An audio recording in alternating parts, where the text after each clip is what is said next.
Only the present appearance of life, only present sights and sounds and smells, but nobody there at the centre of it all.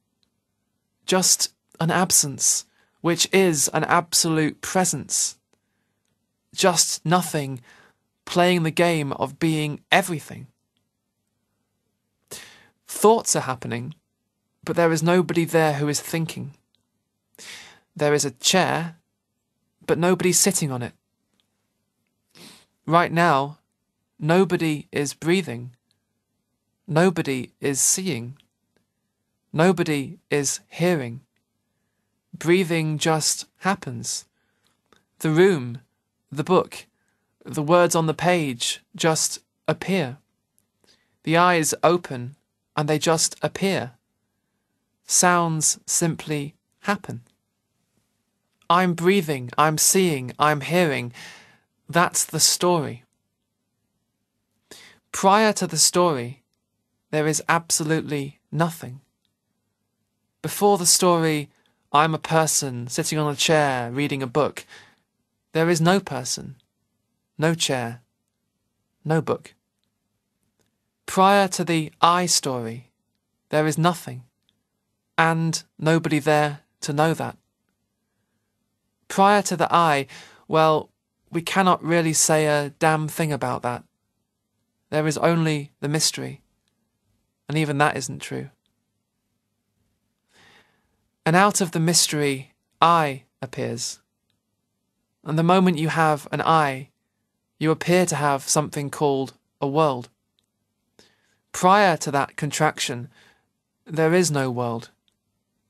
The world arises with I. Expansion, contraction, creation, destruction, the heartbeat of the cosmos.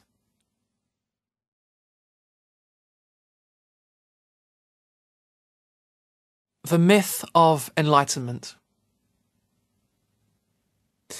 Liberation isn't something that I have and you don't.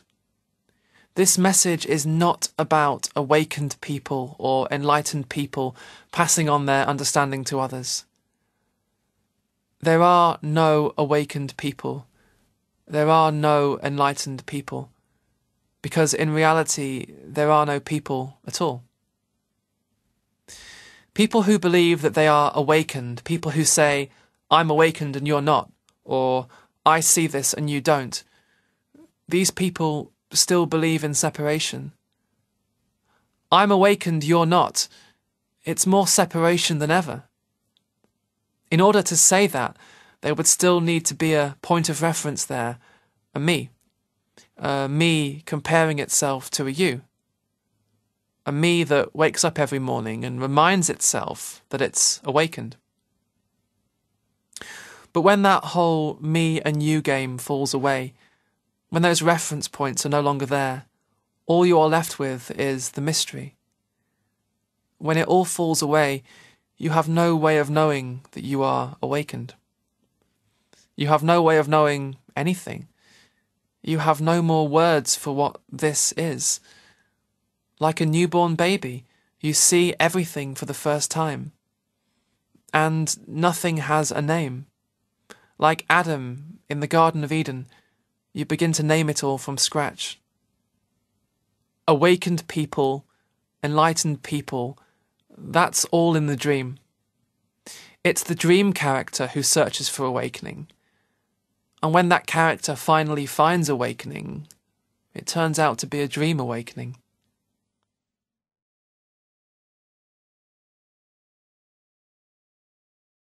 Nothing changes, everything changes.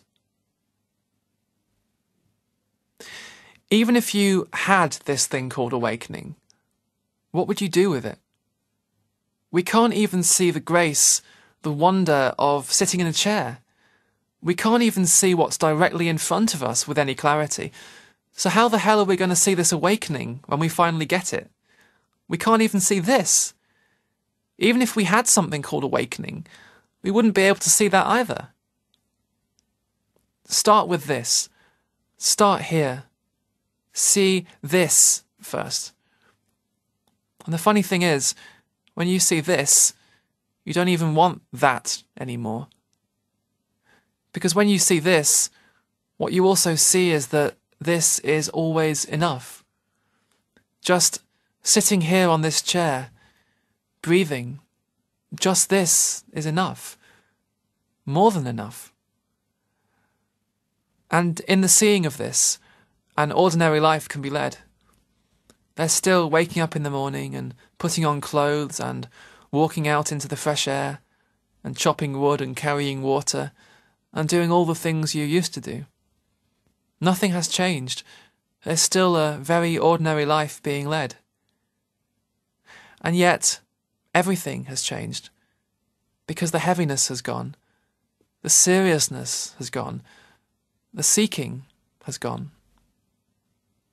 The seeker is dead.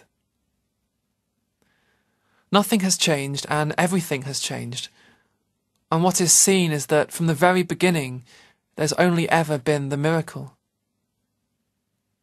This book is sharing a possibility that the search of a lifetime can come to an absolute end with the falling away of the sense of being a separate individual and a plunge into unconditional love.